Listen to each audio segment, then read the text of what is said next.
Welcome, everyone, to our weekly learning of spreading more light into the world. We always like to start off with giving because how we give, that's how Hashem is going to give to us. Let's give generously so Hashem will give us generously. I'm going to put some coins in the tzedakah box. Please join me from home. Tzedakah is also protection. The Tzemach Tzedek said if we only knew the power of Tehillim, we would say it day and night. And boy, do we need Tehillim for the safety of all the Jewish people around the whole world, for the incredible IDF, the Chayalim and Chayalot, who are tzaddikim, and Hashem should protect them to do their holy mission. And for, I'm going to say some names for Tehillim, people that need healing, but we're including everyone. Everyone should have everything that they need and want.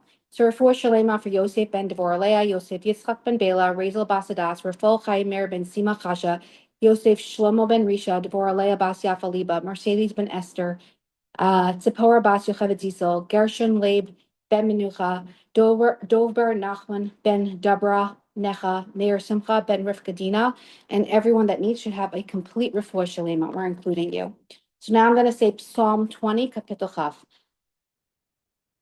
Lam Natseach Mizmar LeDavid Yancha Adonai B'Yam Tzara. Yisa Gevcha Shem Elehei Akav Yishlach Ezracha Mikaidesh. Umetzian Yisadeka Yiskar Kol Min Chaysecha Ve'elescha Yidash Nesela. Yitein Lacha Chelvavevcha V'chol Atzescha Yimalei. Niranena B'Shuasecha V'Shem Eloheinu Nidlo Yimalei Adonai Kol Min Shalesecha. Ata Yedaiti Ki Yoshia Adonai Meshicha Yanei Mishmei Kachai B'Gvorar Sisha Yiminai. Ela Varecha Ve'ela V'Susim V'Anachnu B'Shem Adonai Eloheinu Maskir. Hema Paro V'Nafalu V'Anachnu Kamnu V'Nisaydad. Adonai Yeshia HaMelech Yineinu V'Yam Karinu. We're also dedicating these classes in memory of my dear grandmothers, Rifkadina Bas Yosef Yehuda. I hope you're proud. Bela Bas Betzalel, my other grandmother. I hope you're proud. To my dear great uncle, who saved many in the Soviet Union. To save a life is saving a world, and he saved many. Known as Chaim Perel Krasnjansky, Chaim Dov Ben Betzalel, and dear friend, sister, and sister-in-law who perished in a fire, who I personally knew, Sonia Zahara Bas David, and dedicating these classes to my two really special uncles who passed away this year, Shalom Dover Ben Eliyahu Akiva, known as Shalom Lipsker, Rabbi Shalom Lipsker. Not every gem is a giant, and not every giant is a gem. Rabbi Lipsker was both a giant and a gem. And my other uncle, who I love dearly as well, Michal Vyshetsky. Every room he would walk in, the room would light up. Now the heavens are lit. And his full name is Yechiel Michal Ben Moshe. They say that when people pass away, they can't do mitzvos anymore. So every merit we do down here, they benefit upstairs. So that is why I mention the special people in my life, even though I have so many more special people, but these are the people that I'm mentioning, and I'm having everyone in mind.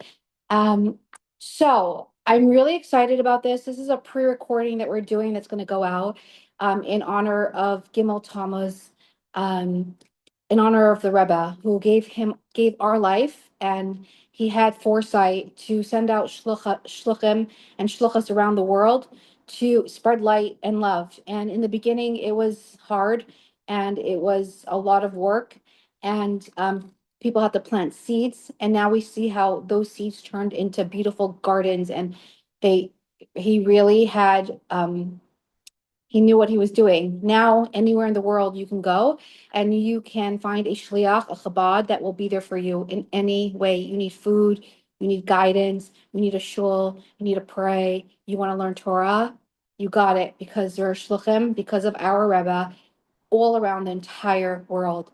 Today we're going to hear a little bit of a shluchim that are literally across the globe, and from Hawaii, Honolulu, Hawaii, and they were sent by the Lubavitcher Rebbe when they were just newlyweds, and we're going to hear a little bit about their shluchas, more like a lot about their shluchas, and the beginning, how they planted their seed, and what it is today, because we spoke earlier when they went out, there was pretty much zero, like it for Jewish people or any Judaism, and now today it's a thriving community. So I want to welcome you today, someone very special that I feel very honored and humbled to interview, Mrs. Perel Krasnjansky of Hawaii, and she'll mention her husband's name, and we're going to start from the very beginning. So welcome, a very special person. I also want to say I know your daughter and son, and you have really special children, and this is a real honor. Thank you. Thank you. Almost don't recognize myself from that introduction, but thank you. Um, so, would you like to ask me some questions? Would you just So, like me to? yes, I'm just going to ask you to start from the beginning. Like, what's your family history? Where do you come from? Your husband, like, how did you meet? And then how did it come about that you moved to Hawaii from all places? And what was that like for you? Okay, so I'm a born and bred New Yorker. Grew up in New York, was born in New York. My parents went through the Holocaust, like most people their generation. Thank God they were not in the camps, but they were refugees on the run their entire childhood. Both of my parents are Poland. They come from Polish Hasidic families, and they were from the few that were lucky enough there. My grandparents, together with my parents and their siblings, um, escaped over the border. They lived in Galicia, southeastern Poland. So they escaped over the border into Russia. The Russians didn't know what to do with the Polish refugees. So they sent my mother's family to Siberia, which is where she experienced the war with all the attendant cold, hunger, fear of attacks by Russian peasants and modern day Cossacks. And my father's family survived by living in the forest or in small towns. And they both eventually, after each of their families being in DP, displaced persons camps, they came to America, where they met. Their shidduch actually was facilitated by the Rebbe as well. And they got married in 1959. And shortly thereafter, my older sister was born, and then me and two younger siblings. So we grew up in New York. So I know people are going to ask this. So could you just tell us your maiden name? Because people are going to be like, Oh, who are the okay. parents? Sorry. My maiden name is Rottenstreich. Rottenstreich. Beautiful. And I grew up, going to Beis Rivka, typical childhood of my age. Um, Different world, obviously, no electronics, nothing of the sort. Even after we got married, until somewhat into our Shlichus, but it was a different world. It was a simpler world in a way. My class in Beis Rivka consisted of about 30 girls. I remember when they split our class into two, it was a big deal because our class got too big to be into one class. And now my granddaughter's in the same school, and there's about 5 or 6 classes in the same grade. My granddaughter's third generation Beis Rivka girl. So, and how did we meet? Through a shadchan, through a matchmaker. Again, very, very, very typical. It's not exciting to the listener. It's exciting when it happens to you. But my husband was introduced to me through a matchmaker 2 times, actually. The first time, I believe, was Rabbi Zarchi, and the second time was Rabbi Kotlarsky. And in between the 2 times, what's interesting and funny maybe is that his best friend married my best friend, and then afterwards we got engaged. So we actually went out on shlichus 3 years after we were married, not immediately. The first year we got married in 1984, and the first year my husband was in Kollel, married shiva for young married men. For those that are not familiar with the term.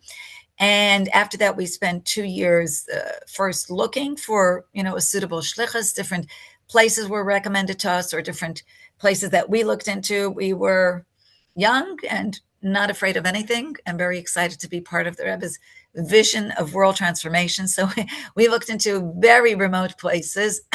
We looked into Durban, South Africa, as if South Africa were not far enough. Durban is pretty remote within South Africa, I believe. Ask South Africans. We looked into Perth, Australia. Thankfully, none of those were the right fit for us. And then again, as was typical of our generation, we ended up in Hawaii. And the way that happened was that when my husband was a single student in yeshiva, the headquarters, 770 from New York, they would send out teams of young unmarried boys to different cities that did not have a Chabad presence, or did not have an Orthodox presence, or did not have any Jewish presence at all. And my husband got sent to Honolulu, Hawaii with a friend before we were married. I say he has a premarital relationship with Hawaii. And so when we were looking into it, there was a woman that was an Orthodox woman with her family that had moved there, Claire Dratt, that was running a shul out of her home. and she invited us to come for the high holidays for Rosh Hashanah and Kippur. We did that a year after we were married, and then we said, hey, this place seems ripe and ready for a Chabad house. So we started looking into it, and there were a lot of ups and downs, and we had written into the Rebbe. And, after about a year and a half of this, we got a bracha, we got a blessing from the Rebbe to open up Chabad house in Hawaii. I was pregnant with baby number 2 at the time. Baby number 1 was a year old. Baby number 2 came 14 months later. So we waited till I had baby number 2, and then we moved. Actually, my husband moved before me because of the new baby situation. So my husband moved in July of 1987, and I came later with my brother. Olav Shalom has since passed away. I came later with my brother and a toddler and a newborn in August of 1987, which was Rosh Chodesh Elul. I remember that's the day that we moved to Hawaii, almost 40 years ago, 39 years ago. It was a different world. For then, it was like, especially for my parents, it was like we had moved to the moon. Excuse me, like we landed on another planet. The newest technology at the time was when the phone was cordless. Excuse me, just one second.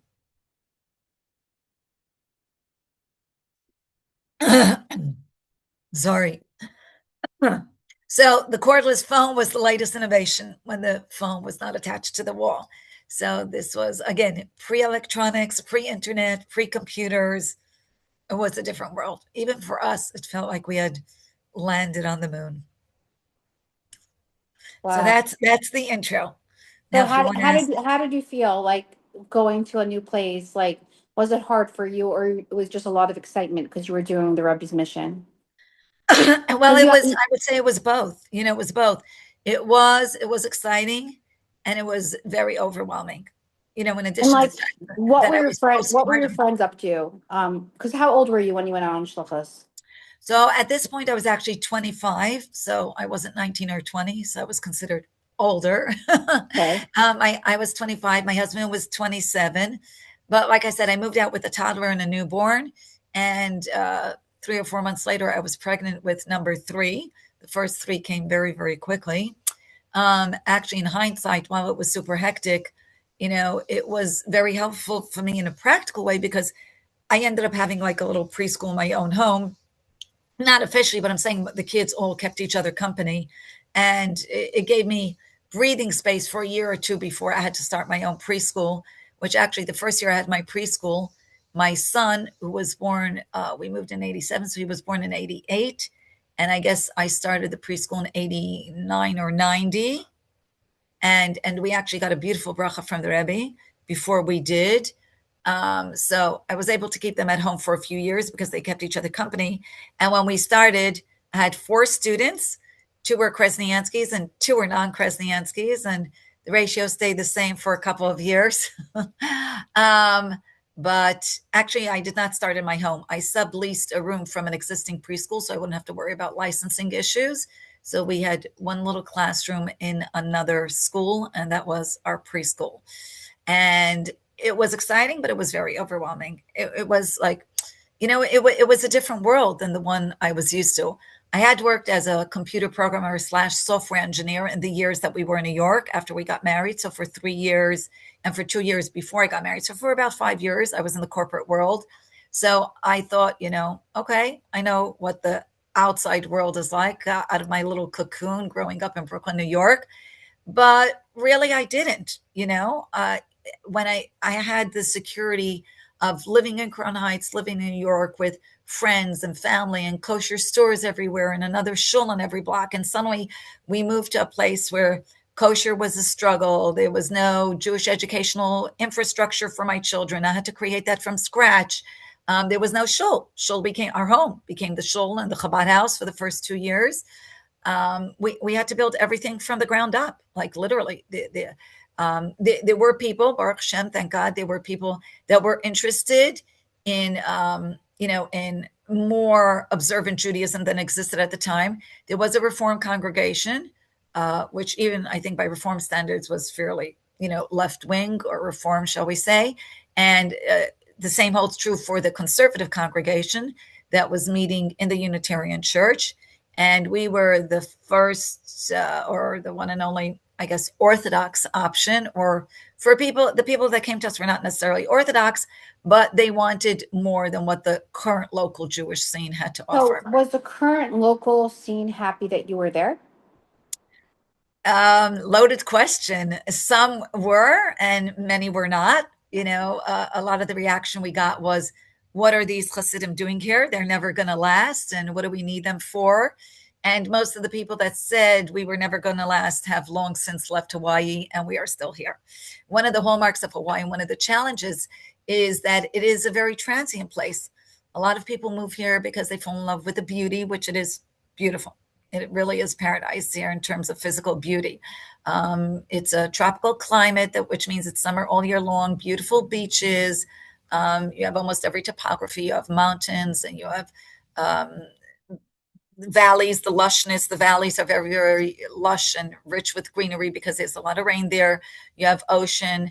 So it is a beautiful place to live. The economics make it very hard. It's very challenging because we're islands in the middle of the sea. As a matter of fact, I remember the first time reading about the prophecies about Mashiach's coming, and it says Mashiach will come to the islands of the sea. That's in Yeshayahu and Isaiah. I actually started crying, and I thought, HaKadosh Baruch Hu did not forget about us 2,500 years ago, because that's us. We're the islands of the sea. This is, in Israel, they have an expression. The first time I went to Israel after moving here was about 2 years after we had moved here. I traveled for a family wedding. And they have an expression there, Lech Honolulu. Like instead of saying get lost or, go to Timbuktu, they would say go to Honolulu, because Honolulu was the most remote spot that they could think of in Israel. And it really felt that way when we moved. There was this tremendous lack of connectivity and support that, young shluchim take for granted today. Like I said, the internet didn't exist. WhatsApp didn't exist. Computers were not widespread. Computers were for a few corporations in 1987. I remember when we got our first computer, it was a big deal. I remember, as a matter of fact, in 1988, a year after we moved there, we were putting out our first newspaper, our first newsletter, and we had met a woman, and she had a computer, and we were doing desktop publishing on her computer. I had to travel to her house every day. And I remember being 9 months pregnant thinking, okay, Hashem, don't let me give birth until we finish the newsletter. Let me finish the newspaper before I have this baby. And God was good, and so it was. But that was, that's what the world was like then. Okay, I'm going to go a little backwards, if that's okay. Can you tell us, when you left to Hawaii, like the Rebbe, did you have a private audience with the Rebbe? Like what advice did the Rebbe give you? So actually, we had what was considered at the time, it was the end of the era of yichidus, of private audiences. We wrote in and we received the advice to consult with Rabbi Chadikov, the Rebbe's chief secretary, who said that we should build a mikveh before we move, integral and crucial for the life of any Jewish couple, and certainly a young couple. And my husband tried doing that long distance for a year. And after all the obstacles could not be surmounted, we wrote in again. And again, the Rebbe told us consult with Rabbi Chadikov. We consulted with Rabbi Chadikov again. And he told us, okay, gave us permission to go. We got the bracha from the Rebbe. If we build a mikveh as soon as possible. So again, my husband tried for a number of years. Hawaii has a very unique and particular history, which affects us until this day. Hawaii was a royal kingdom until the overthrow of royalty in 1893, when the U.S. government overtook Hawaii. Hawaii actually only became a state in 1959, but the United States government took control, political control, and governmental control after the overthrow of the monarchy in 1893. And much of the land in Hawaii is still owned by the estate of the last queen, Queen Liliuokalani. And as a result, you can own a home or a structure and not own the land beneath it. I forget what the legal terms are, but there's land that you can own, and there's a lot of land that you just cannot own. You can never own it. So in my husband's attempts to to build a mikvah over the years, he finally settled on a piece of property that was somewhat reasonable because, again, land, being as we're on an island, land is extremely prohibitive. And our chief donor, when he found out that we would not be owning the land underneath it, we would be getting a 99-year lease. So our chief donor pulled out of supporting this project. He said he will only support the building of the mikvah if we actually own the land beneath it. So it actually took it took 23 years. We were here for 23 years. I used the ocean and I took other women to the ocean. And as you can imagine, people think it's very romantic. There's no privacy. It's cold, it's wet, it's dark.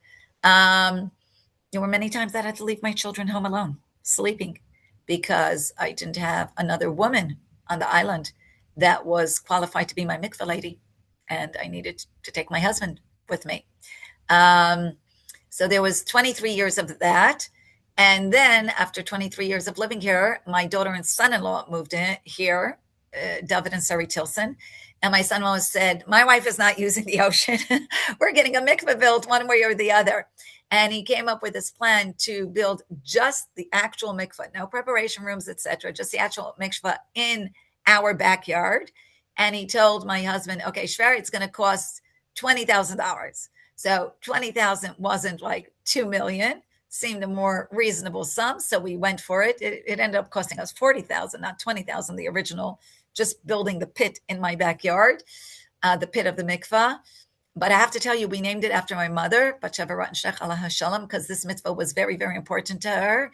And in 3 weeks, it was up and running. It was just miraculous. Now, I have to tell you, it was inside a tent, built on a platform in my backyard. I think my neighbors think I have like teeny tiny little pool there or a little spa. And when the wind would blow, tent would flap up. A very pretty tent, but a tent nonetheless. And then I would say about, how many years ago was it?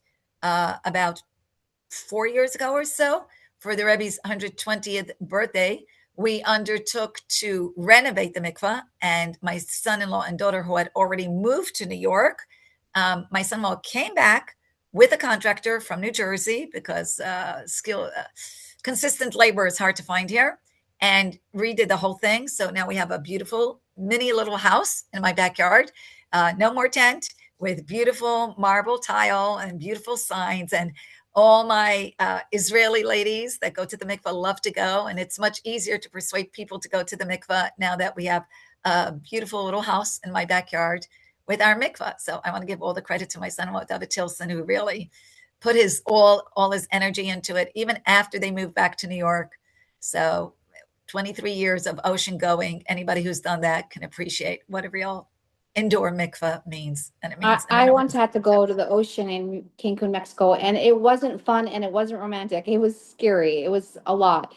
But the Lubavitcher Rebbe, he said before a shul, you need a mikvah. He was yes, very adamant about it. And he said, yes. so it's amazing that you made it happen. I'm sure it brings him a lot of joy. Okay, so now we're going to hear a little bit from you, some Shlichus stories, because you went out and you're there for how many years? This summer we'll be finishing our 39th year, going into our 40th year this summer. That's Our team. amazing. And so you literally got to see the seeds and the flowers that came out of the seeds in the garden. So if you can share with us some of your beautiful stories, shlichus stories, to inspire everyone listening, because everyone at the end of the day can inspire wherever you are. But you're in a remote place, and obviously it's hard, but I'm sure today you see your hard work really paid off. Well, I will agree somewhat with that statement, Chai. Sometimes you put in effort, and sometimes you do see the results, like say, like those flowers in front of you, like you see the seeds that you plant blossom into flowers, but not always. A lot of the times we have many people who have passed through our Chabad house, and we give, and sometimes we're lucky if we see the results, and other times we just trust. We are here to do ours. I always say God gave people freedom of choice. It's not my job to take it away from them. It's my job to educate people. So, whatever that means, whether, all purpose Chabad house, holiday program, Shabbos programs, we do a Shabbos meal every week for I don't know, the last, I think 25 years or so, since my son's bar mitzvah, and he's like 37, 38 now. So something along those lines, about 25 years, every single Shabbos, every single Yontif, every holiday meal, and every Shabbos meal is a public meal in Chabad house. So people can come and they can feel Shabbos. And we have, we don't have membership. I'll tell you a story from when we first came, because it's a long time ago and it feels like a long time ago.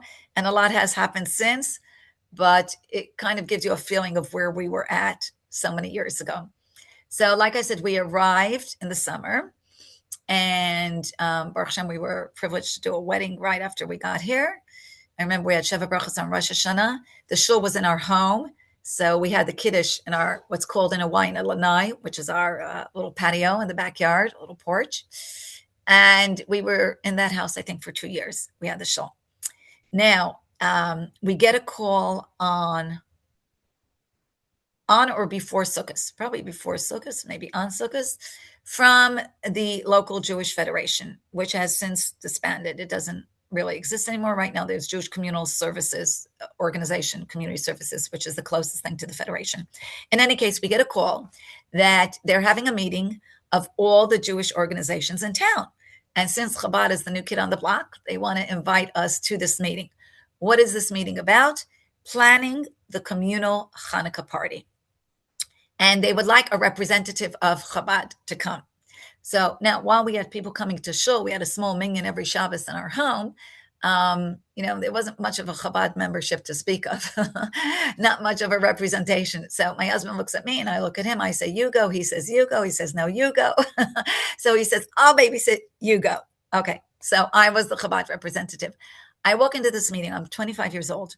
I'm fresh off the boat from New York. We had just gotten here 6 weeks ago. There's a bunch of other people that seem like real adults to me.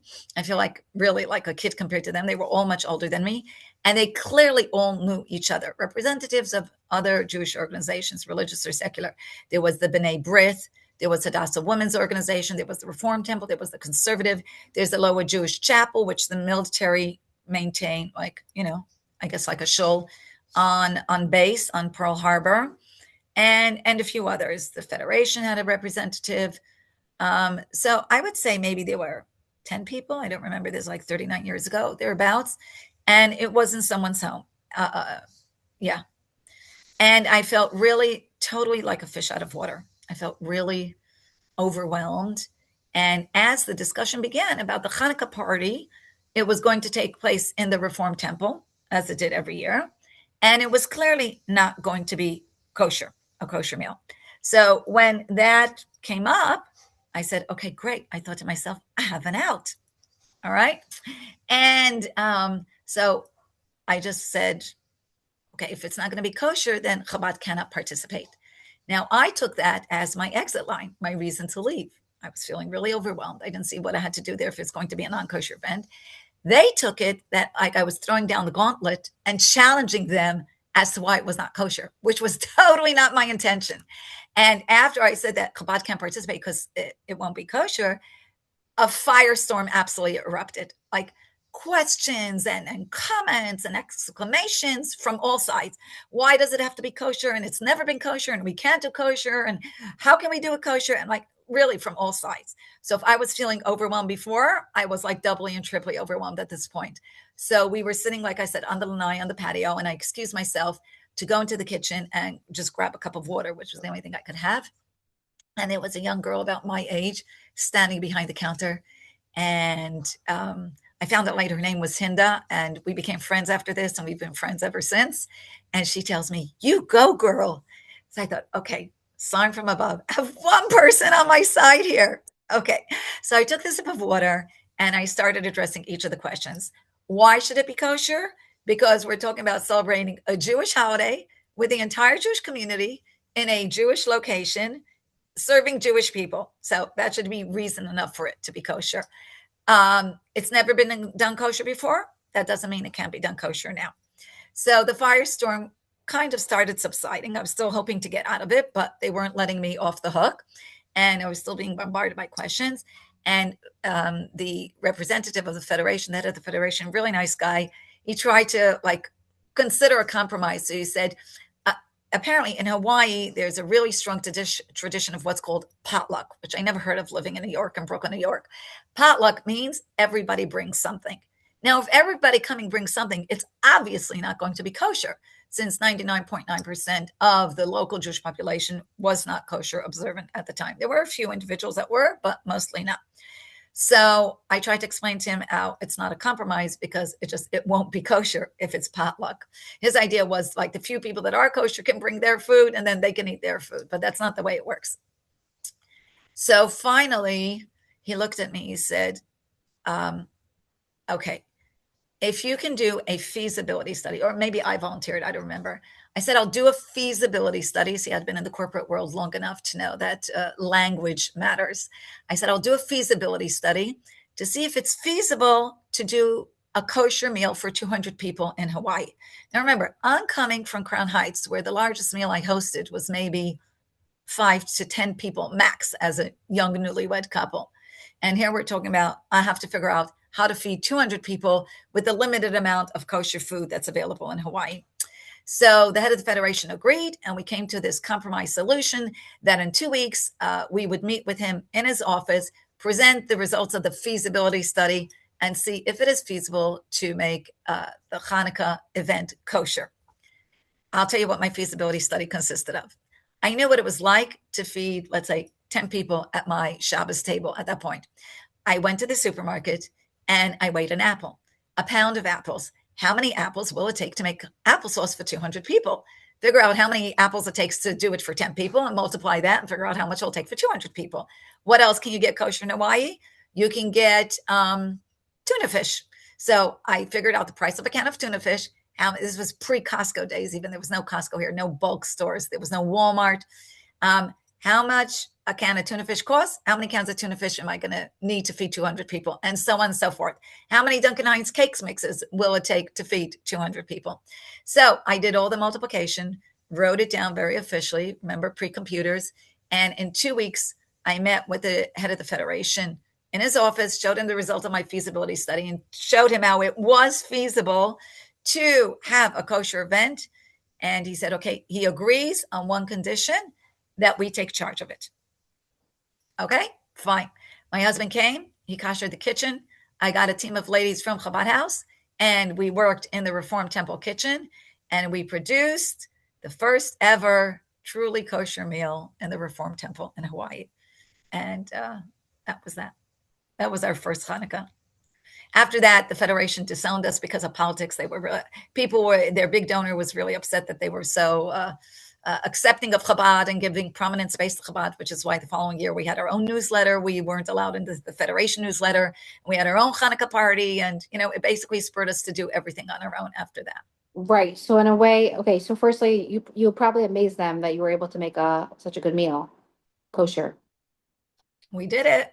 And sometimes like opposition is really a gift to us. So like you started your own umbrella.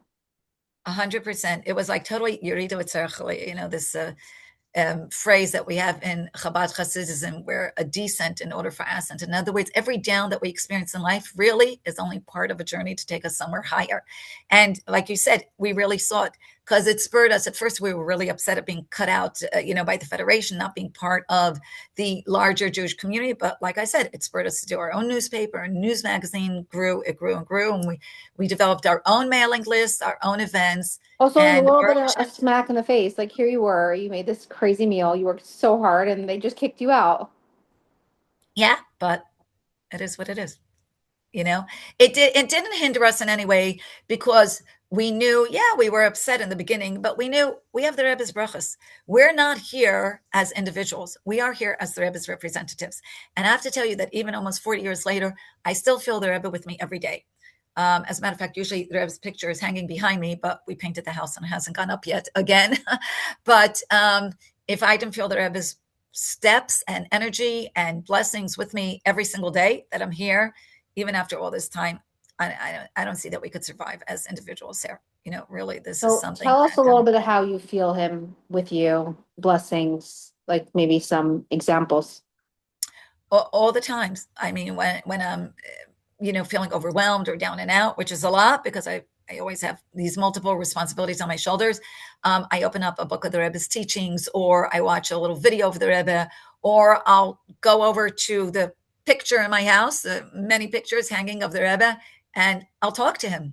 And I totally feel his blessings, and I see them in a very tangible way, not in an airy fairy way. I see them. I'll tell you something that just happened to me the other day. Okay.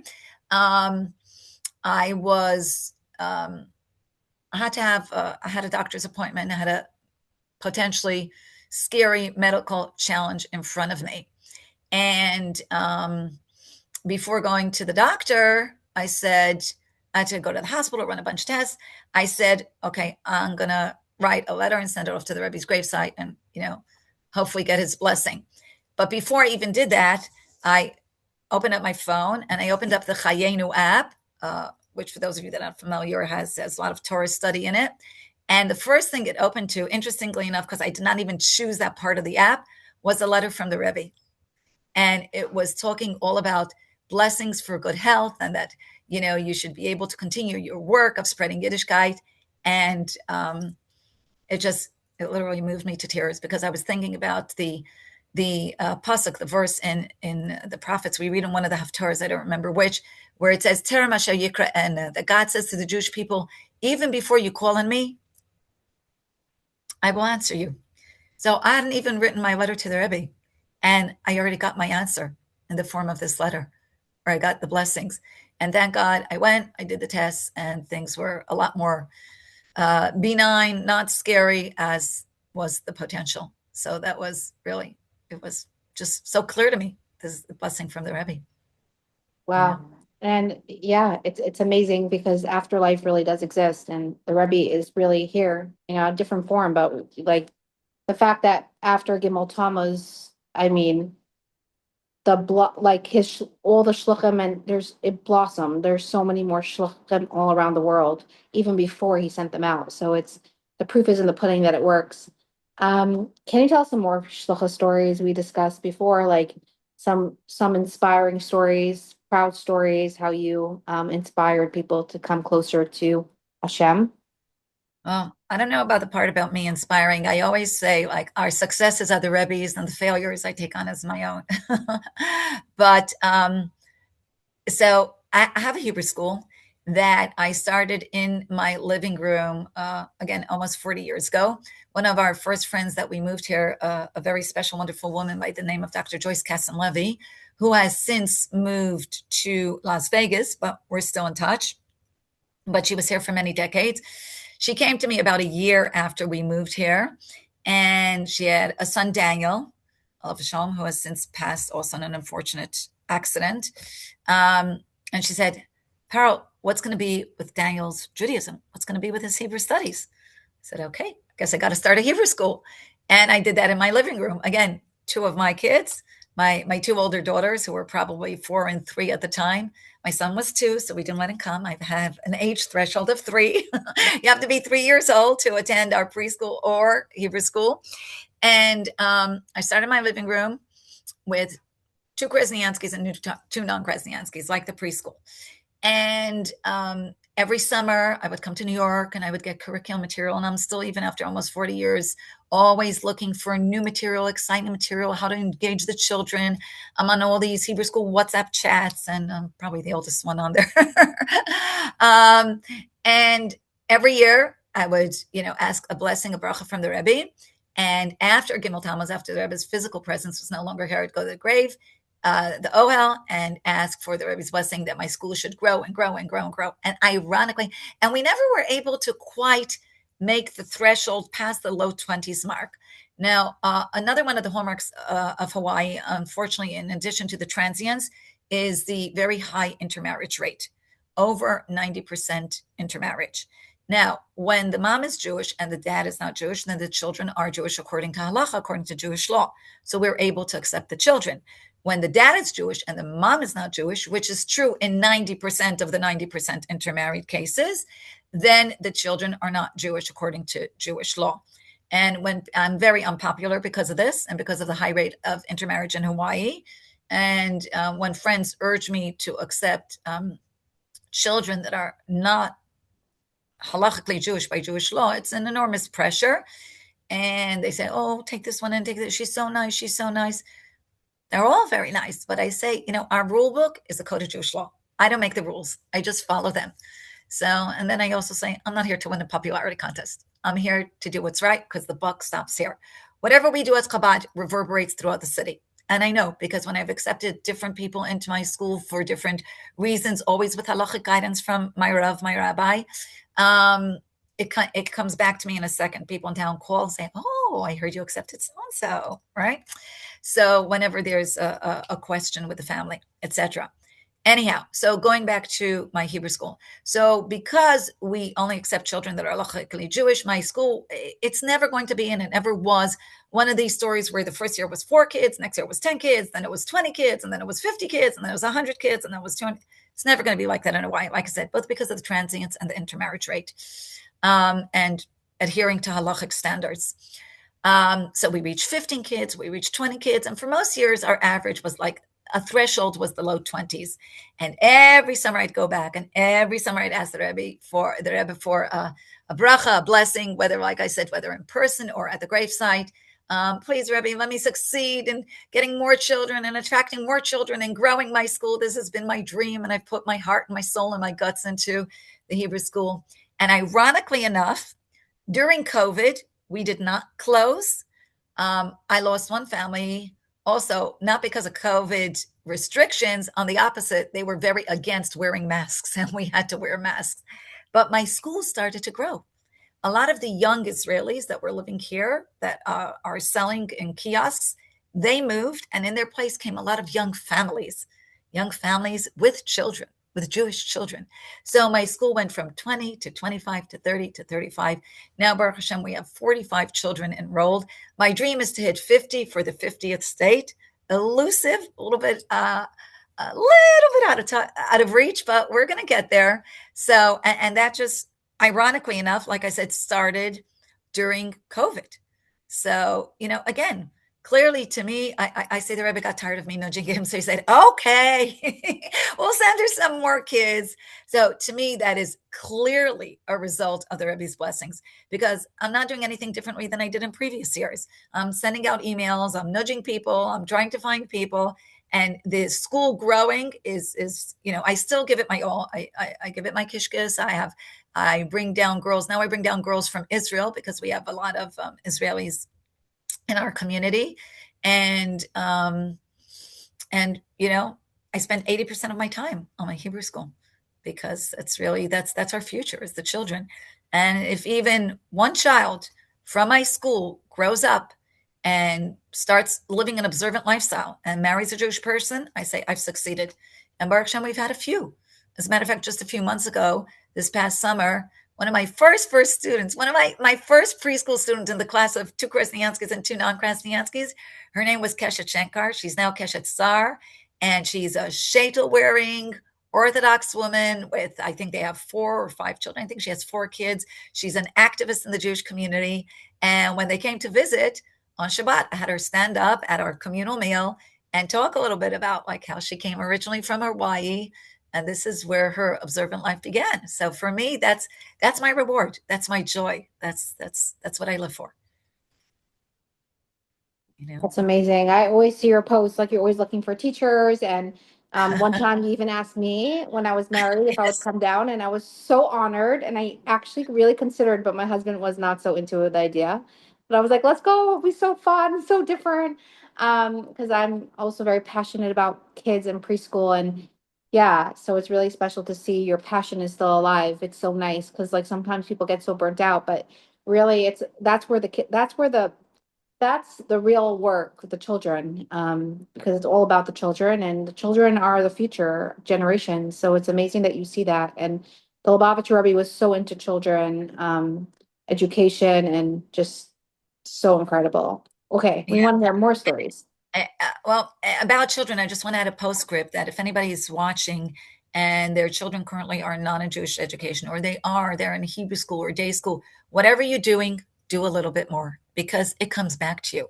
I'm a mother now, Baruch Hashem, I'm a grandmother of many young children, and I see that whatever seeds I planted with my own children, now they're coming forth and sprouting even in the next generation. Whatever you do, I have to tell you that I will make this brief because I don't want to be too masochistic and start crying. Every time I tell the story, I start crying, even though this story is about 30 years old. We had to send our children to New York for a Jewish education because at a certain stage for each of them are individuals. There was no hard and set rules. But at certain stages, we saw that what we were able to provide for them in Hawaii was not enough. And therefore we really, we had no choice. We had to send them to New York. So the first one to go was my eldest son, who's actually my third child. Like I said, he's 37 now. So this was 30 years ago. And it evolved from being a temporary situation until we suddenly realized this is not temporary anymore. This is actually for real and kind of permanent. And it was really very, very difficult for me to part with him. Actually, just a few years ago, my sister-in-law told me she asked my son, Sviki, to take her to the airport. And he said, airports. I'm sorry. He said, airports are a hard place for me. Anyhow, so after about a year of, his going back and forth, he was 7 years old. And I think God gives you like temporary insanity to deal with what you need to deal with. And, going back and forth. And I said, this is just too hard. It's too hard for him. It's too hard for me. I came to New York to be with my parents for the summer so that my kids could get to know my parents. And thank God they did, because now my older children at least have, very good, solid, strong memories of my parents who have passed on. And I went to the Rebbe's gravesite. The Rebbe was no longer physically with us. And I wrote that I want to bring on my son because it's too traumatic for me and for him. And if I'm going to continue doing this, the Rebbe should give me a bracha that I should be able to do this b'simcha, with happiness and joy, not with the, that extreme emotional difficulty that accompanied every airport visit, every airport parting, I should say. So I went to the Rebbe's gravesite, and 3 days later, I was in my parents' summer home. My brother Olav Shalom came with his wife for Shabbos, for Shabbat, and there is a periodical, which is still going strong today, the Chaim magazine, that a little newsletter. It has like something on the parsha, a story, Hasidic story, a letter of the Rebbe, and it's all in English. And my brother bought it for the non-Lubavitch, non-Chabad neighbors in the area around my parents' little summer cottage. And I have this mishagas, this craziness. Before I go to sleep, I have to read something. I don't want to study. I want to read. And it was Friday night. This was 3 days or 2 days after I'd been to the Rebbe's Ohel, to the gravesite. And I'd written that letter. And there was, like, this is their summer home. There wasn't much reading material. So I just pick up the L'chaim. I always say, this is not for me. This is for people who are not Chabad. But that was the most interesting reading material around. I picked it up. And there was a letter in English. God made sure that I would see this in English, my mother tongue, even though I'm fluent in Hebrew and Yiddish. But so there was no mistaking. And in English, there's a letter to the Rebbe. And when the Rebbe writes you can't tell in English if it's addressed to male or female. And the letter went something like this. And I'm paraphrasing after, 30 years. The Rebbe says, you write that you want to bring your child, or maybe even your son, I don't remember what the Rebbe wrote, home because it is too traumatic for him to be in New York. Know that he's gotten used to being in New York, and it would be more traumatic for him to come home at this point. Also know that any investment in a Jewish education, chinuch al taras hakodesh, which means a proper Torah perspective, Torah-filled Jewish education, is a long-term investment. And like any long-term investment, you will reap fruits in the long run. You will see fruits in the long run. That was the first paragraph. And there were a couple more paragraphs.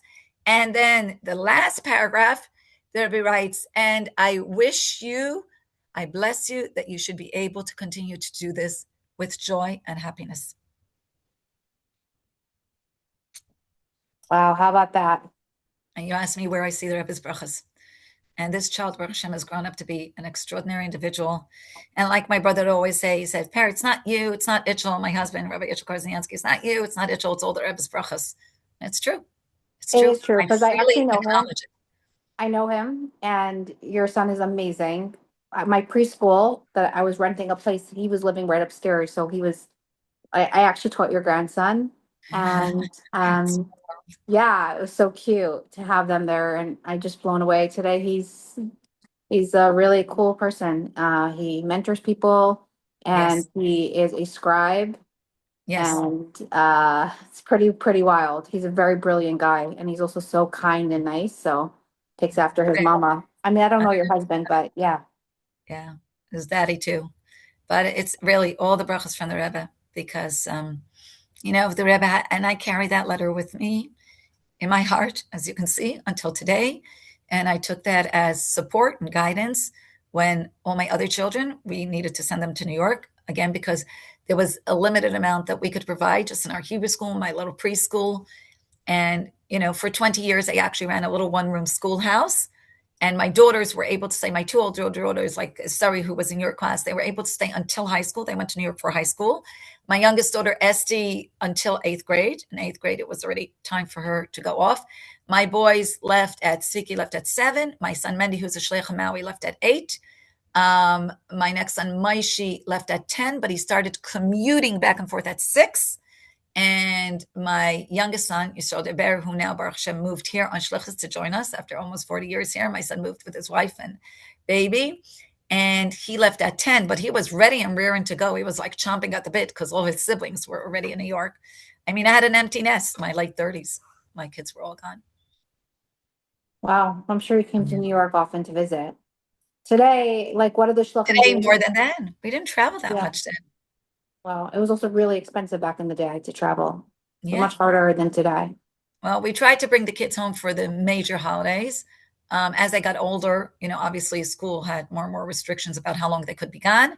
So we would bring them home first for Rosh Hashanah and Kippur for the whole month. And then it got to be only Sukkot and Pesach. When they were younger, we could bring them home for Hanukkah, but that was difficult because winter breaks tickets were sky high and they only had a few days off.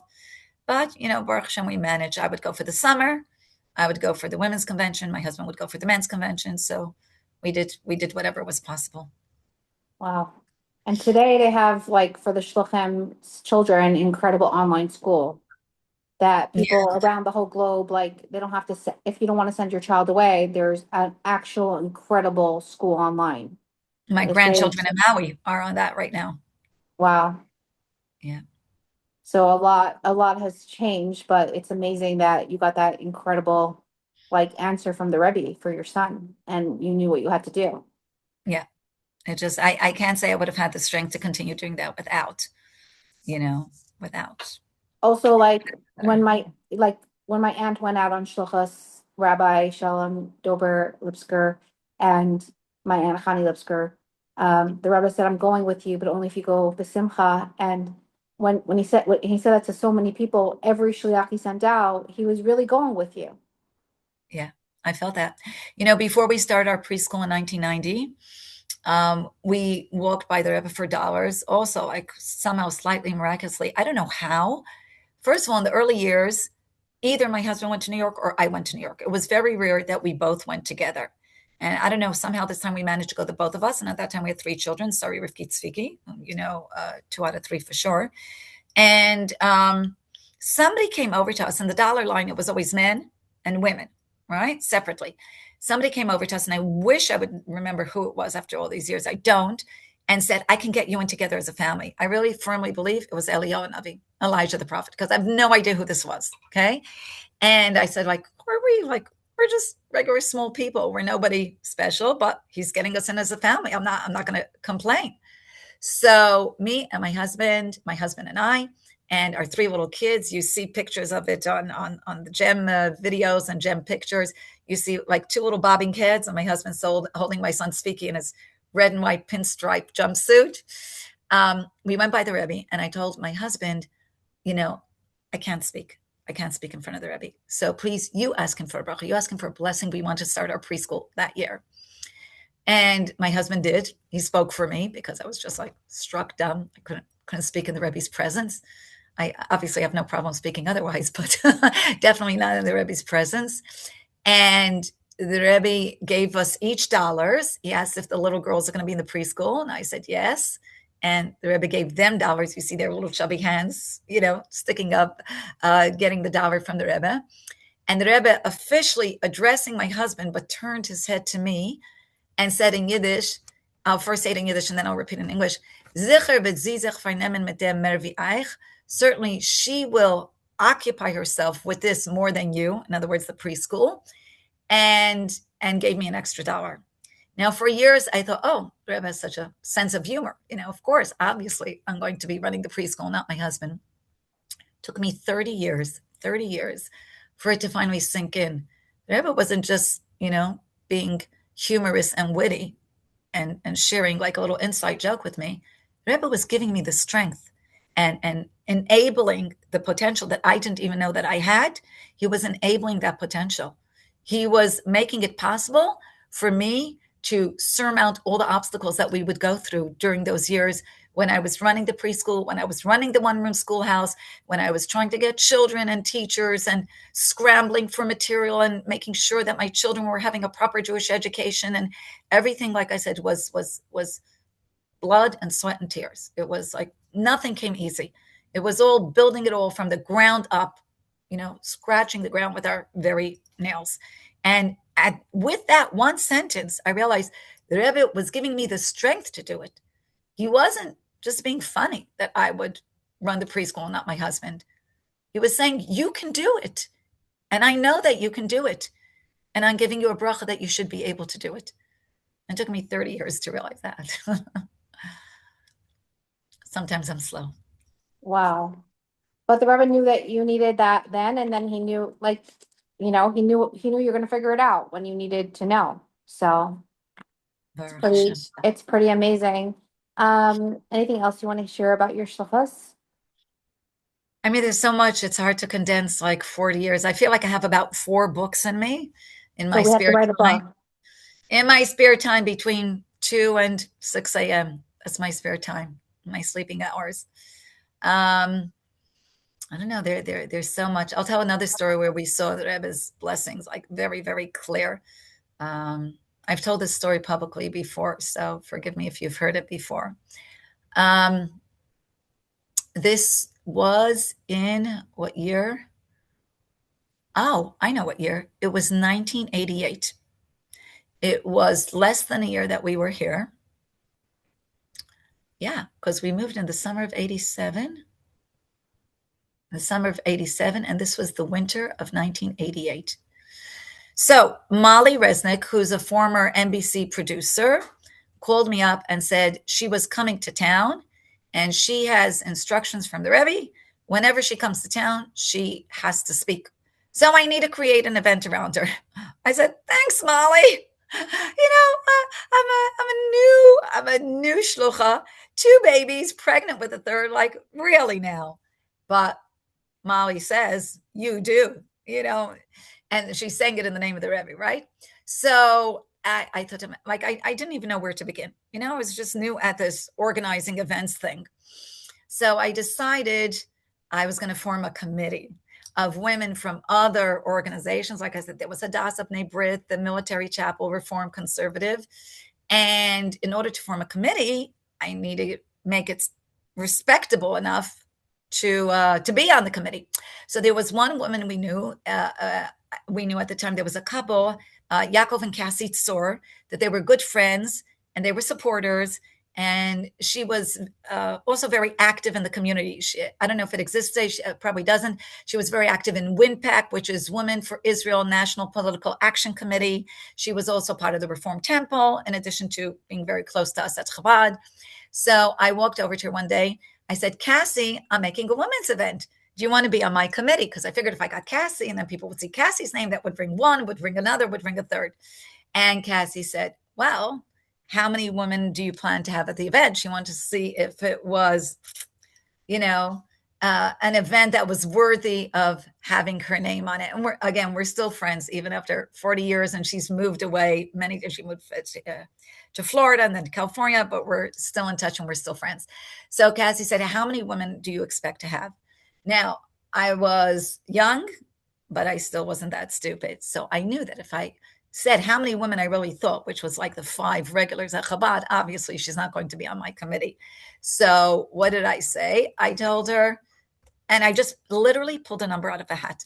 I said, "Oh, I think we'll get about 100 women." Now, that was like nowhere near a concrete reality at that time. Like, totally not. It was beyond wishful thinking. But Cassie said, "Okay, 100 women, respectable enough. Put my name down on your committee." And then I called the next one. I said, "Oh, Cassie's on my committee. Do you want to be on my committee?" And that's how we got a committee together.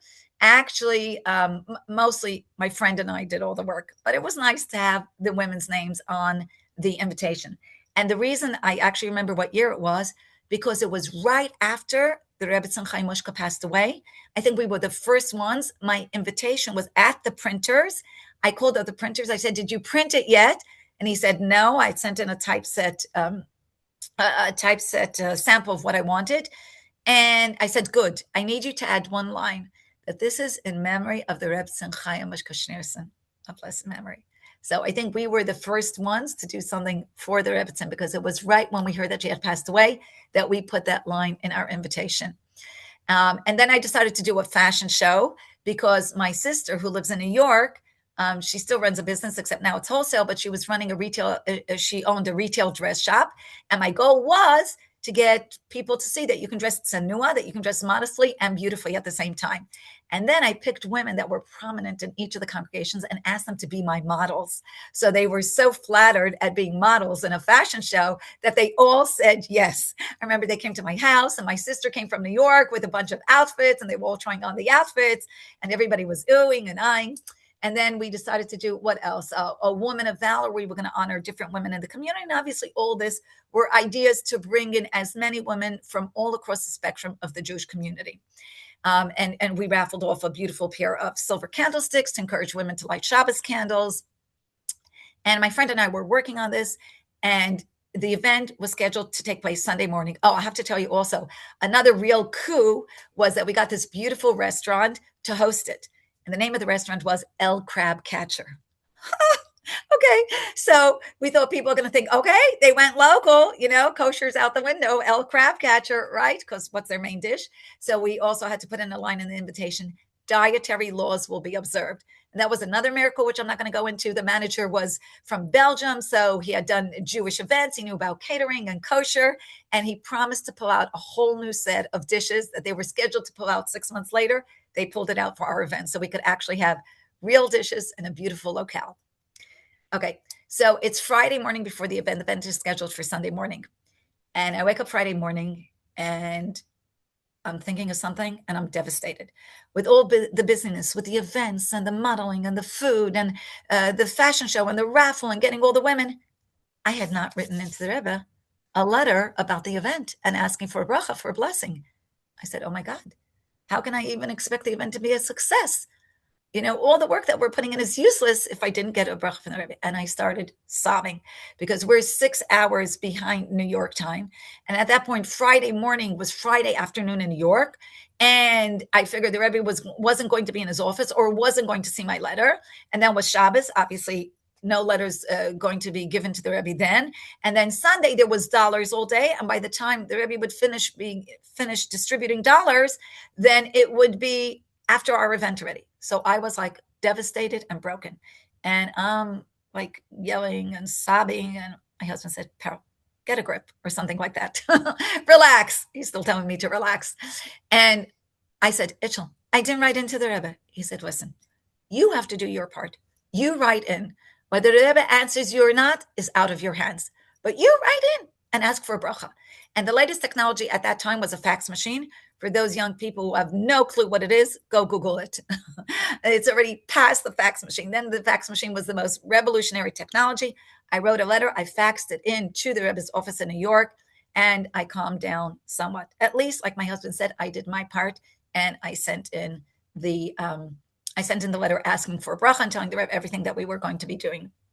Okay, Sunday morning comes, and everything goes into place. Work through the night, the whole night before, to make sure that everything is perfect and beautiful. I'm a big believer, if things are physically beautiful, then they will be more spiritually acceptable and attractive. And we're trying to get women to light Shabbos candles, to eat kosher, to dress modestly, to do mitzvahs. So I really was intent on making it also as beautifully presentable as possible. The real dishes was a big deal for us at that time. Flowers, etc., the beautiful restaurant. And the event, Baruch Hashem, went off beautifully without a hitch. And after the event, I turned to my friend Corinne, who was my co-helper, the only one of my official committee members that actually really got down and dirty and rolled up her sleeves and helped me throughout. I said, Corinne, let's count the raffle tickets so we'll know how many people were actually here. And we counted the raffle tickets, and guess how many there were? There were exactly 100. And I never did get my answer from the Rebbe in writing, but that was my answer. I knew the only way humanly possible that we could get 100 women at that event, with my being there 6 months and knowing barely a dozen women, right? And not even close. The only way that could happen was with the Rebbe's brachas. So that to me was such a clear indication of the connection between Rebbe and Chassid. That is beyond. And 100. Wow. And I'm Exactly. sure, how was Molly? Molly was great. Molly did great. Molly was Molly. She's full of Yes. personality and effervescent, and really, I think she made an impression. I think the fact that she was an NBC producer really hit the mark. People were impressed that this former NBC producer totally ditched the secular lifestyle in favor of becoming a Hasidic woman, and found more substance and more fulfillment in that lifestyle than in being an NBC producer. Amazing. And her story was great, Yeah. fascinating. And it's incredible how you pulled it off. Like I said, all the Rebbe's brachas. I think all our successes are supernatural, just beyond explanation. But the failure. Okay, so those are amazing stories. We really want to hear more. We don't want to let you go. So if you can share a little bit more about your Shlichus stories and inspire us. Like I said, for 23 years we used the ocean, and I saw a lot of small miracles and big miracles. But something actually happened very recently, and actually not even at the ocean. But when we had our mikvah in my backyard already. So I'd like to share that because that was like a clear and open miracle. So, like I said, we had the mikveh, just the bar, the mikveh pit in the ground, surrounded by a tent and a little wooden platform. We had that going for 13 years until we decided to renovate, and my son-in-law, David Tilson, totally took charge of that. So he brought a contractor with him, and the workers came and they started dismantling the platform that the mikveh was on. And for the 2 months that first we thought it was a month, and it turned into 2 months, and it turned into 2.5 months. For the 2 to 2.5 months that we were going to do the renovations, we would have to go back to using the ocean.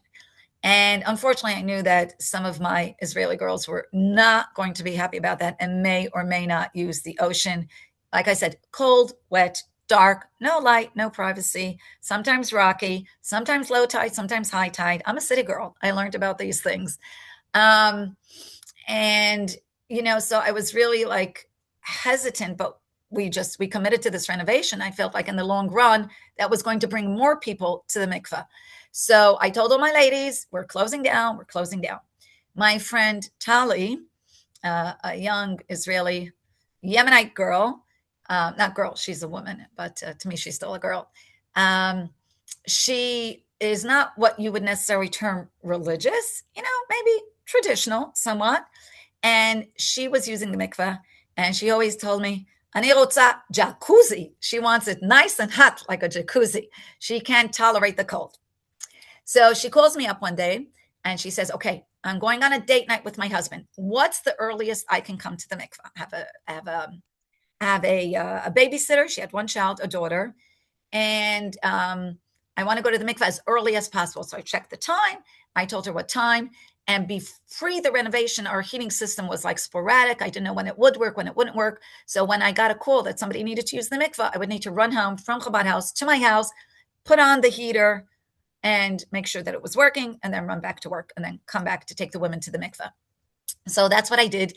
Now, I told you, you're so lucky. This is the last night that you can go here before we close down for renovations. So I run home, I turn on the heater. It's a little bit late. I knew it's not going to be boiling hot. It's not going to be jacuzzi like she likes, but it's going to be warm enough. And I run back to work, and I come back, and sure enough, Tali comes, and she dips her toe into the water, and it's cold. And she starts yelling, and she starts screaming. She goes, I told you I can't tolerate the cold. And I told you it's my date night. And I told you I took a babysitter and the water's cold and I can't go. And anyhow, I'm not going. It's not doing me any good. Why? Her daughter at that point, I believe, was like 5 years old. And she'd been trying for years to have another child. And she had tried fertility treatments, and some were semi-successful. They failed. She tried naturally. She tried with fertility treatments. Nothing was working. And she was going to the mikveh just so she could have another child. Not only another child, she wanted a son because she had a daughter. And she says, it's not working. It's not helping me. I'm not going to the mikveh. Forget it. And she was furious at me. I said, Tali, I don't understand what happened. I know that I came home just to turn on the heater. Let me see what's going on. And I turn on the heater. It's on. Anyhow, I said, Tali, do me a favor. Come back in an hour. It's not going to be boiling hot, but it's going to be warm. An hour and a half, something like that. And she was like cursing the entire time. And she was like really upset, like her date night was ruined. And she didn't believe in mikveh anyhow. She was just going because her rabbi in Israel told her to go. And she was hoping to try to have a baby by going to the mikveh. So she leaves, and I turn on the heater again. Nothing. It's cold water. And I realized that one of the construction workers had turned off the heat at the source. And I didn't want to play with the electrical box because the whole house was attached to it. And I didn't know what I was doing. So I didn't know what to do. She's coming back. I promised her a warm mikveh. The next hour or two, I took big pots, the biggest pots I had in my kitchen, which is like, a couple 100 yards away, took the pots, filled it with the mikveh water, carried it to my stove, because I couldn't take water from the sink because it's mikveh water, right? So I took the mikveh water, filled it up the pots, heated them up on my stove, and then carry them back to the mikveh and emptied it into the mikveh. Now, it just so happened that my daughter and son-in-law, who had moved already to New York, but were visiting at the time, they were laughing at me, and they said, Ma, it's a drop in the ocean. You're not going to make the water warm carrying pots of water. I said, I don't care. I have to do my part to get the water at least a drop warmer than it is right now. So I'm schlepping pots back and forth and back and forth and back and forth. And finally, Tali comes, and she dips her toe into the water, and it was, shall we say, at best, lukewarm. Now, when you put your entire body in lukewarm water, it feels a lot colder than lukewarm. She was still upset. She was still screaming. She was still not wanting to go. And I said something, I don't know where it came from. It came from somewhere outside of myself, higher than myself, because I never say these things, and I never promise these things. I said, Tali, I promise you, if you have mesirat nefesh, if you have self-sacrifice to go now, even though you don't like the cold water and you don't want to go and you don't believe it's going to help you, go now. I promise you, Hashem will listen to your prayers. I don't know where that came from, because I don't usually speak that way. I'm very, very leery of promising people rewards in lieu of doing mitzvahs, because that's not my job. That's God's job. Okay. I'm doing his work, but I'm not his personal assistant to promise that. So she finally agreed to go, because I was thinking to myself, if she's with her husband tonight and she doesn't go to mikveh, it's my fault. And I was just feeling so awful and guilty and terrible about that I just used anything and everything at my persuasive powers to try to get her to go. She finally agreed.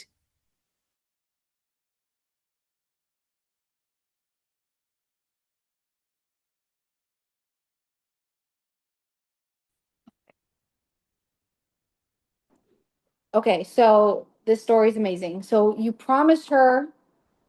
Okay, So so just tell us again, again. I don't know where these words came from, but I told her something that I've never said before or done before. And I was thinking that if she's with her husband that night together without going to the mikveh, it's my fault, because I'm ultimately the one responsible to make sure that the heater works. Even though the construction worker did what they did without authorization, but nonetheless. So I thank you.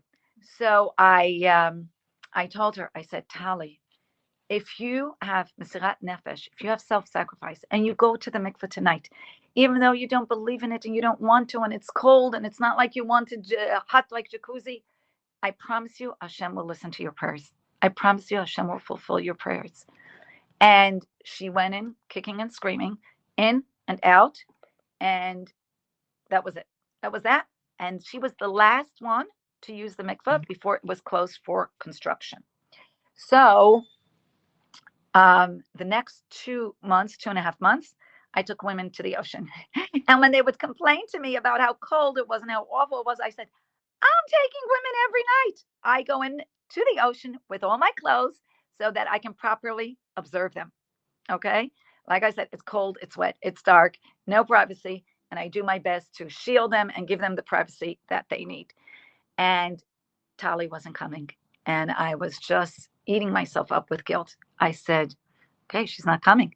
She said she's not going to come. It's cold, it's wet, it's dark. She's not coming. And I felt terrible. And although I'm much older than her, I was so intimidated by her yelling at me and being so upset at me that I did not call her the entire 2.5 months. This was like February, March. Fast forward to about Shavuos time. We had a Shavuos program in school for the kids, and her daughter's in my Hebrew school. She comes to the Shavuos program, and she tells me, Perel, ani rotza lagid lach mashu. Perel, I want to tell you something. I didn't stop going to the mikvah. I'm pregnant.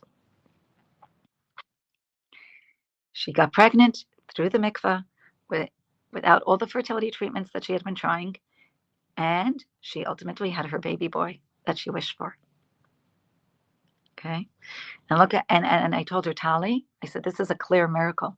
This is a miracle because of your Mesiras Nefesh, your self-sacrifice to go to the mikveh when you didn't want to go, when it was cold and you like it hot, and when it ruined your date night because it wasn't on time. You went not wanting to go, but you were committed to something higher. And I said, and now you have an obligation to tell people your story. And she does. She does. And I say, people will accept it more from you than from me because I'm the Rebbitzin. But you're, you know, just like everybody else, just like one of the other Israelis. And she does. She shares her story. And Maybe she'll want to share her story on our class. maybe I'll tell you, look how she's come full circle because a couple of weeks ago we were having heater issues again. And she said, Pel, Mesirat Nefesh, Mesirat Nefesh. She's telling me it doesn't have to be so hot. I can go in anyhow. So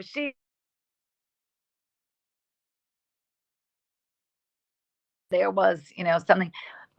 Like I said, these stories are like once in 40 year stories, for the Well, it's most part. amazing because like you had this like you don't know where the voice came from in your head, and you're like, I'm just gonna say it, and you said it, and then you're like, what did I say? But really, it was Hashem that was giving you the words. Totally, totally, totally. It was like it's not something I ever say or ever promise. I don't feel like I'm God's assistant. I'm here doing His work, but He didn't appoint me as His personal assistant yet. And so I never promise people great rewards if they do mitzvah. I tell them wonderful things will happen, but never something so specific and such a sensitive issue. Well, like I said, that these things happen once in 40 years. The rest is just doing what you need to do, rolling up your sleeves, and not questioning, just knowing that we have to do what we have to do. We're here as the Rebbe's hands and feet, and I hope I'm worthy of being called that. Okay, I am so honored and humbled that we got to hear like snippets of your shlichus that stories, and I'm sure more stories will come out. But like when you give love, it enters the heart, and you had the merit of going out on shlichus with your husband with the Rebbe's blessing, and there's so many people that are out there doing the Rebbe's work, spreading light. And the Rebbe said that you don't have to be even someone that's not a shlucha can actually reach more people because they're in the workplace. So really, we're all shluchas. Every single one of us listening to this class, we are ambassadors to spread light and love and spread Hashem's message, however you want. So being that you had the merit to have so many private audiences with the Rebbe, past the Rebbe, even your family history with the Rebbe, you and your husband, what message do you want to leave today to the world like a party message? Well, I think, as Gimel Tammuz is approaching, I think that it's important for everybody to build their own personal relationship with the Rebbe, because the Rebbe's energies and blessings are still with us. Like I said, I feel that really every day and in a very concrete, tangible, not an airy fairy way. And the Rebbe has given us so many gifts. The Rebbe has given us the gift of having a broader perspective on the world, not being stuck in our own little narrow ruts, really being able to transcend those. The Rebbe has given us the gift of his energy to reach people, his teachings, which are so incredibly universally appealing. I may have mentioned that our Shlichus has really morphed over the years. Now we serve a large Israeli contingent. And it's amazing to me how all these Israeli young people, and mostly are from a Sephardic background, non-religious background, they call the Rebbe their Rebbe. They are connected to the Rebbe. They go visit his gravesite. They want to write letters to the grave, to the Igros Kodesh. They're really so connected to the Rebbe, and that has really taught me that the Rebbe doesn't just belong to us. Doesn't just belong to the few Chabadniks that consider themselves Hasidim, not the few, Baruch Hashem, many thousands that consider themselves Hasidim. The Rebbe really is everybody's Rebbe today. And it's just up to every single one of us to tap into that. And today, with technology that was never available before, it's so easy. There are WhatsApp groups that you get a snippet of the Rebbe's teachings or the Rebbe's videos in any language, Hebrew, English, Spanish. Go online on Chabad.org or get in touch with your local Chabad house or whoever you are, wherever you are. Study the Rebbe's teachings. And the Rebbe promised us, this was in 1951 when the previous Rebbe passed. And I remember Rabbi Groner speaking about this in 1994 after Gimel Tammuz, that when the Rebbe was speaking in 1950, we didn't know who he was talking to, but we know he was leaving us a legacy for post 1994, post Gimel Tammuz, where the Rebbe was saying, you just have to reach out and connect with the Rebbe, and the Rebbe will connect with you. That's all it takes. And it's super, super true. I see it in my own life. I see it in the lives of people around me that are definitely would not be called Chabad Hasidim, men and women that are super connected to the Rebbe and through the Rebbe to Torah, to mitzvahs, to a life that's lived on. Wait, you just muted yourself. You just got muted at the very end. Not on my end. Okay, so just repeat what you said the last little part. I said that I see the tremendous impact that the Rebbe has had on so many people's lives that you would not call them Chabad Hasidim in any way, shape, or form. But by connecting with the Rebbe through his teachings, so even like just snippets of watching little videos or reading his teachings in any language that's available online today, going on Chabad.org or connecting to your local Chabad website, anybody at any level connects just a little bit more to the Rebbe connects themselves to him, as the Rebbe said about the previous Rebbe when the previous Rebbe passed in 1950. And in 1994, post Gimel Tammuz, this is what Rabbi Groner told us, that now we have a legacy from 1950. We know how to behave. The Rebbe told us in 1950.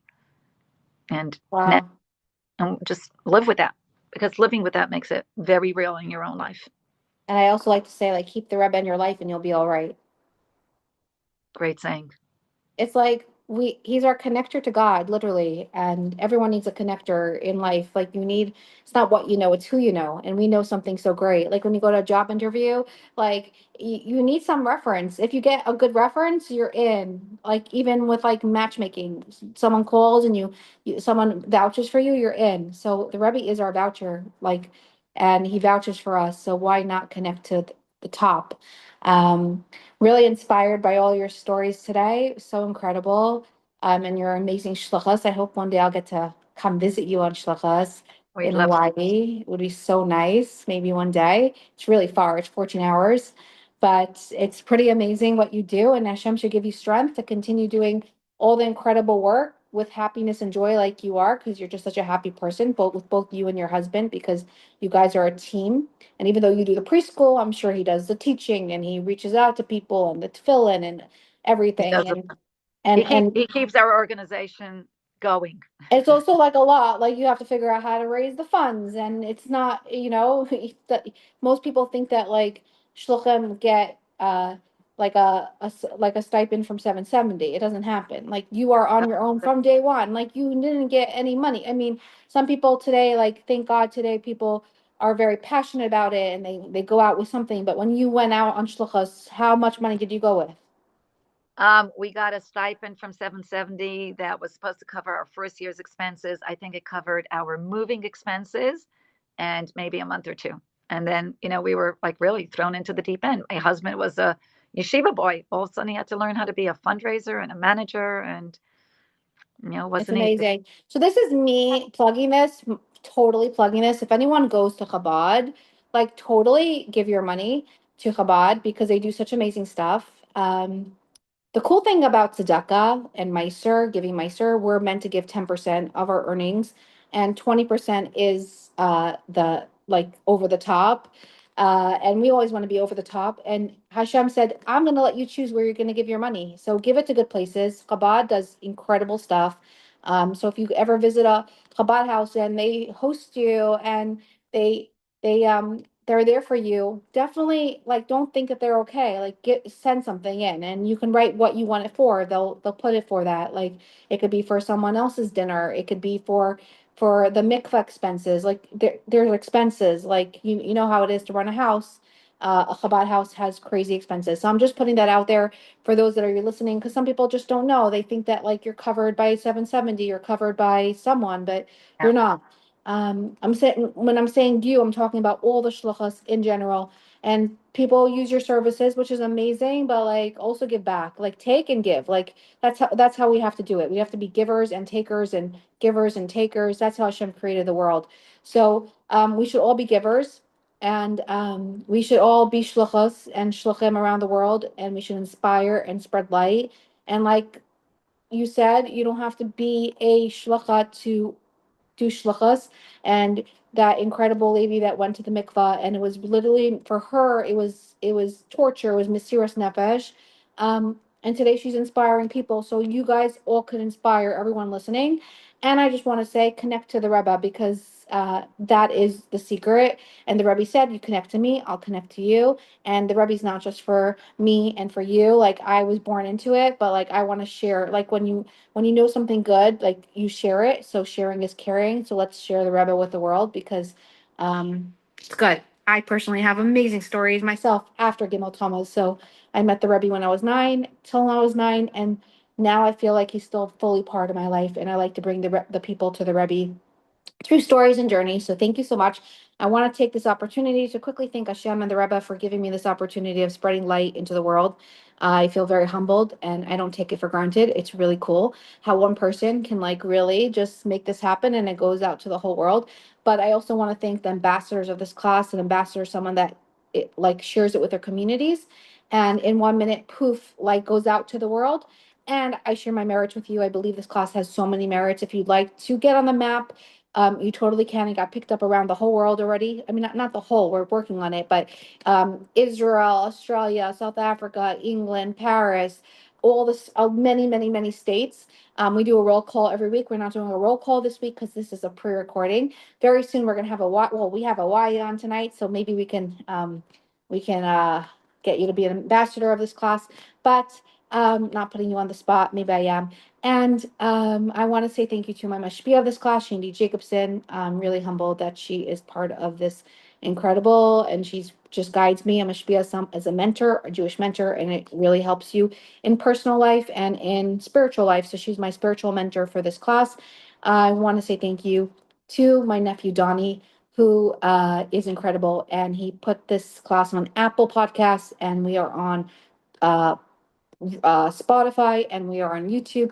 And thanks to my dear husband, lastly, my dear husband, who is amazing and supports me in this work, because he has to leave the house every time I do a class. And I'm basically dreaming about this class 24/7 and thinking about it all day, every day, thinking about it, talking about it. So he puts up with it.